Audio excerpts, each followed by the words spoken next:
I'm diving deep into Raven's Hollow to uncover a dark secret that's been hidden for ages, and I challenge myself to reveal the truth.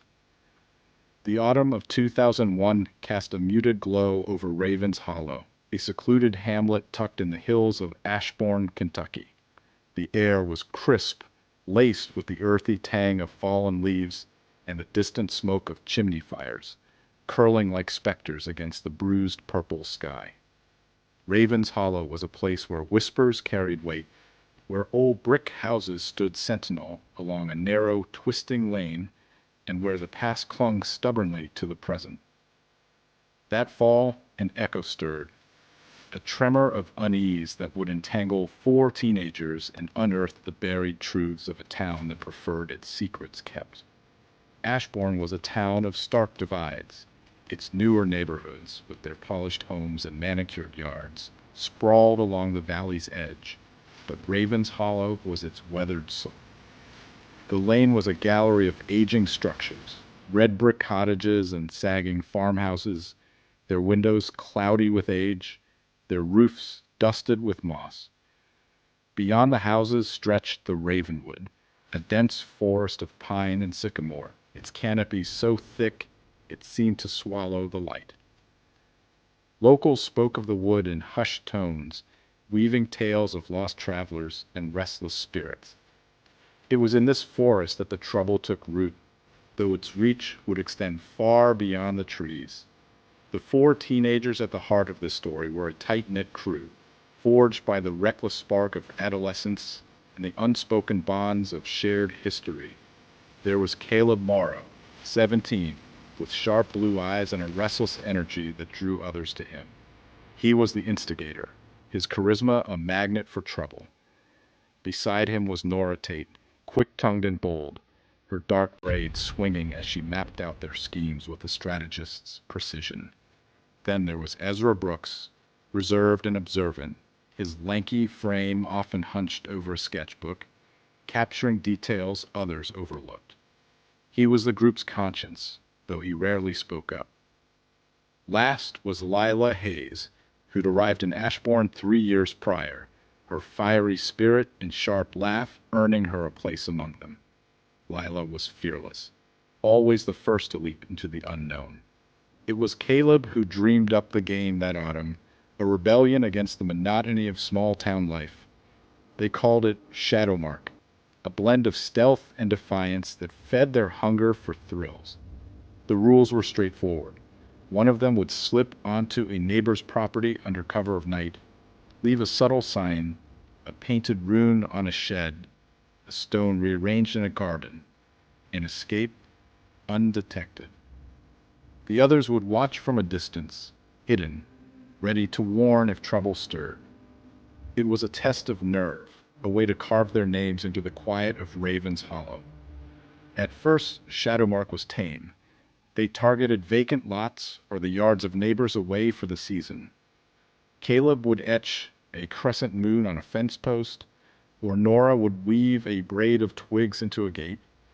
They'd stifle their laughter, pulses racing as they retreated to the Ravenwood, their sanctuary among the towering pines and tangled undergrowth.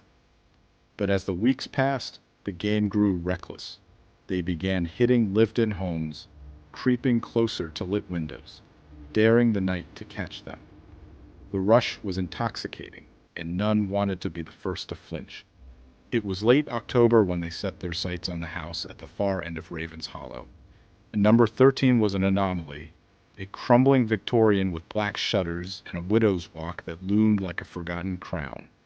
Its yard was a snarl of brambles, and a derelict tractor rusted in the drive, half swallowed by vines. The house belonged to Gideon Voss, a hermit who emerged only to glare at passers-by. The kids of Raven's Hollow spun myths about him.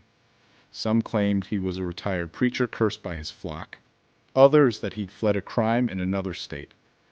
All they knew was that he was old, solitary, and fiercely territorial. "He's probably passed out by now," Caleb said that night, his voice a low murmur as they crouched in the Ravenwood across from number 13. The moon was obscured by clouds, cloaking the house in shadow. We hit the shed, maybe carved something on that old tractor, and we're gone. Piece of cake. Nora's brow furrowed, her arms crossed. I don't like this, Caleb. Something's off.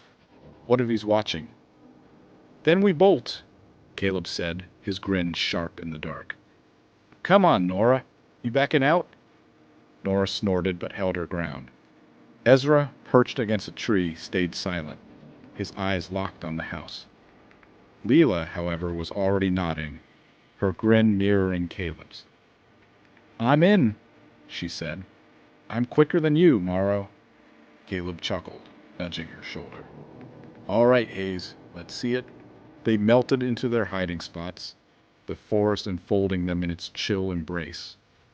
Lila darted across the lane, her boots soft on the frost-kissed ground. The shed was a leaning shack, its wood warped and gray. She pulled a pocket knife from her jacket, its blade glinting as she carved a quick spiral into the door. She glanced at the house, its windows dark, its silence heavy, then moved to the tractor. It was a hulking relic, its metal cold under her touch. She began etching a star into its side when a light flared on the porch. Lila froze. In the woods, Caleb hissed, "Damn it." Nora's grip tightened on his sleeve. Ezra's breath caught, but he didn't stir. The front door groaned open and Gideon Voss emerged. He was wiry, his frame taut with a predator's grace, his silver hair wild in the wind, his eyes burned under heavy brows, and he clutched a hunting rifle, its stock worn smooth. He wore a tattered coat, its hem frayed, and boots caked with mud. "Who's there?" Gideon's voice was a low growl, cutting through the night. He stepped off the porch, his gaze sweeping the yard. Lila dropped behind the tractor, her pulse thundering. She pressed herself into the dirt, thorns pricking her palms. The others held still, their breaths shallow. Gideon moved with purpose, his boots crunching on the gravel. He approached the shed, his fingers tracing the fresh spiral. His jaw tightened, and he gripped the rifle harder. "Little bastards," he muttered, turning toward the tractor. Lila's thoughts raced. Running meant exposure. Staying meant discovery. She curled tighter, the cold seeping into her bones. Gideon was close now, his shadow falling over her hiding spot. She could hear his breathing, ragged and deliberate. The world shrank to the sound of her own heartbeat. Then Ezra acted. Without a sound, he shifted in the woods, snapping a twig underfoot. The noise was sharp, intentional. Gideon whirled, raising the rifle. "I know you're there!" he bellowed, stalking toward the trees. Lila seized the moment. She sprang up, sprinting across the lane and into the Ravenwood. Caleb and Nora pulled her down, their hands shaking as they hid among the roots.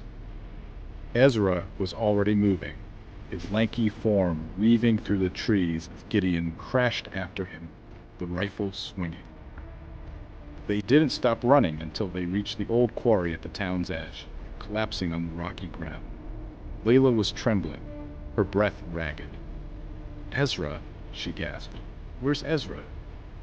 "He'll make it," Caleb said, but his voice wavered. "He's clever. He'll shake him." But Ezra didn't return that night. They waited until the sky paled, their phones vibrating with parental demands, but there was no trace of him. By dawn, the group was unraveled. Nora was livid, her accusations aimed at Caleb's recklessness. Lila was silent, guilt gnawing at her for abandoning Ezra. Caleb tried to rally them, but his confidence was brittle. The sheriff's deputy found Ezra at midday, slumped on a bench by the Ashbourne post office, his jacket torn and his face ashen. He claimed he'd been hiking and gotten lost. The deputy bought it, but the group heard a different story. "He hunted me," Ezra said, his voice barely audible as they gathered in Nora's attic that night. "I kept doubling back, but he was always there, like he could smell me. And he wasn't raging. He was focused, kept whispering about guarding the past. I don't know what it meant. Did he see you? Nora asked, her voice taut. Ezra shook his head. I don't think so, but it felt like he knew me. They swore off Shadowmark. The game's allure had soured, replaced by a gnawing fear none could shake. But the echo in Raven's Hollow wasn't finished with them. 10 days later, Lila's younger cousin, Jamie, came home with a tale. He'd been skateboarding near number 13 when he saw Gideon bearing something in his side yard. It was creepy, Jamie said, his voice hushed. Looked like a metal case, like for a gun or something. Lila brushed it off in front of Jamie, but the story lodged in her mind. She shared it with the others, and curiosity overpowered their dread. What was Gideon hiding? They resolved to investigate, not for thrills, but to quiet their suspicions. They'd check the spot Jamie described under cover of night and leave. No games, no mistakes. The plan unraveled quickly. They reached number 13 past midnight, the house a black silhouette against the stars. The side yard was a tangle of weeds and broken flagstones, the air thick with the scent of wet clay. They found the spot, a mound of disturbed earth beside a rotting fence. Caleb knelt, digging with his hands. Beneath the soil was a metal box, small and heavy, its surface pitted with rust. Leave it, Ezra said, his voice sharp. This is wrong. But Caleb was already working the latch with his knife. It popped open, revealing a collection of keepsakes, a locket with a cracked photo of a young boy, a bundle of letters tied with twine, a tarnished dog tag. The photo showed a boy of about 12, with Gideon's eyes and a tentative smile. Nora's breath hitched. Who's this? She whispered. Before they could process it, a window glowed in the house. Gideon was awake. They fumbled to rebury the box, but the soil betrayed them, refusing to settle. Panic surged as a side door slammed open. Gideon stood there, rifle in hand, his face a mask of fury and something deeper. Sorrow, perhaps, or desperation. Get away from that, he roared, charging forward. The group scattered, plunging into the Ravenwood. Gideon didn't pursue. He fell to his knees by the box, clutching it, his ragged sobs cutting through the night. They avoided each other for days, the boy's face haunting them. Who was he? Why was Gideon guarding his memory? Fear kept them from returning, so they turned to the town's archives, scouring old newspapers online. What they found was a wound in Ashbourne's history. In 1978, a boy named Eli Voss, Gideon's younger brother, had vanished from Raven's Hollow.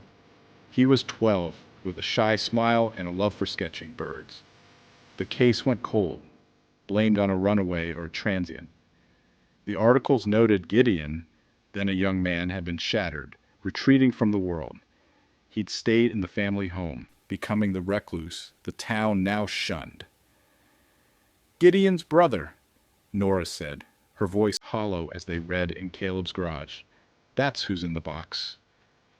The truth landed heavily. The box wasn't a criminal stash, but a memorial to a lost sibling. Yet Gideon's rifle, his relentless pursuit, his secrecy, they didn't align. Was he mourning Eli or concealing something else? They couldn't walk away. They chose confrontation, not in the dark, but in daylight. They'd knock on Gideon's door, ask about Eli, and read his response. It was bold, but the need for answers outweighed the risk. On a chilly November morning, they stood on Gideon's porch, their nerves raw. Caleb knocked, and the door opened swiftly.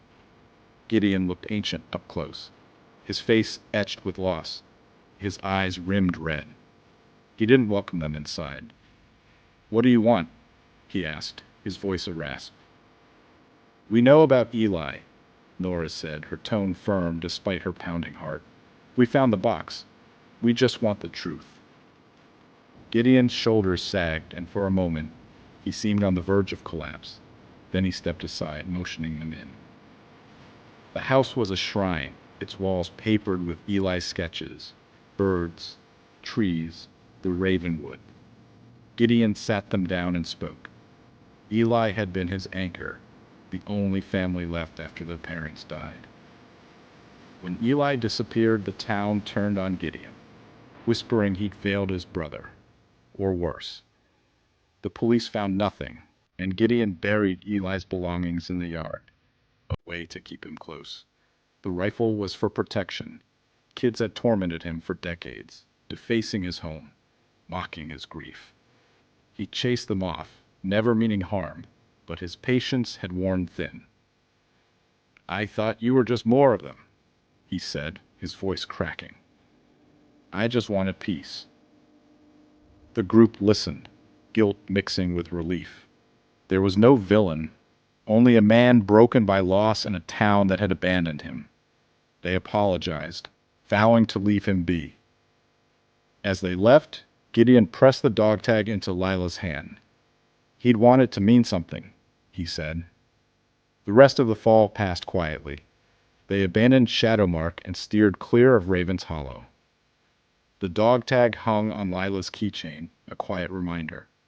Ashbourne carried on, its secrets reburied, but the four were forever altered. They'd tasted the cost of their daring, the depth of sorrow, and the thin veil between fear and truth. Years later, scattered by college and careers, they'd still recall that autumn. They'd muse about Gideon, about Eli, about the echo that had shaken their youth, and they'd carry the lesson etched in their bones. The darkest tales aren't of ghosts, but of the wounds we overlook until they bleed anew. The story of Raven's Hollow spread like wildfire, shared in hushed tones and late-night chats. People were drawn to its raw truth, its blend of fear and humanity. They followed the tale, retelling it, posting it, liking it. Each share a thread in the tapestry of a town's hidden heart.